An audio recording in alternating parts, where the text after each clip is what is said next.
talk about a very interesting experiment that was done in a lab somewhere in Australia. A bunch of rats were put in a cage, and the entrance of the cage was open. But at the entrance of the cage, an electric shock was introduced that each time any of the rats wanted to leave the cage, the shock would push it back. So, um, after a long time of trying to escape, the rats kind of got settled in and they got used to staying in that cage. And as they got used to staying in that cage, shock was, without trying to leave, the electric shock was removed. And as the electric shock was removed, the rats were induced to mate with each other. So as they mated, they gave birth to their offsprings. An interesting thing happened.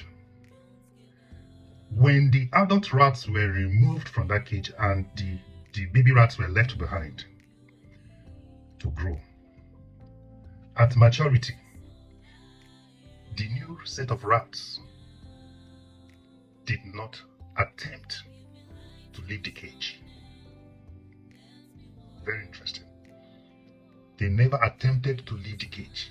What that tells you is that trauma is transferable. Trauma is transferred from generation to generation. The trauma of the electric shock suffered by their parents was registered in the DNA of the parents, which they passed on to their offsprings.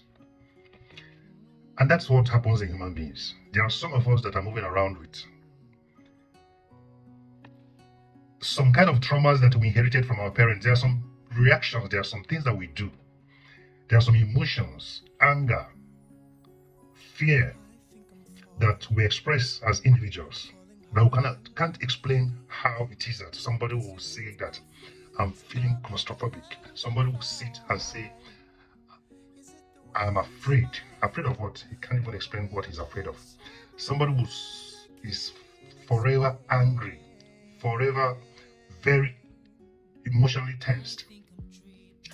This is as a result of the trauma that was passed on to that person from their parents, or it could also even be from their grandparents. You, for example, there are some things that you see around you that are obviously limitations. Obvious limitations. You want to do this. It's like you're in a cage. You want to break out of a certain financial barrier. The more you try, the more difficult it becomes. That's trauma. It's a consequence of a trauma that's passed on to you from way back.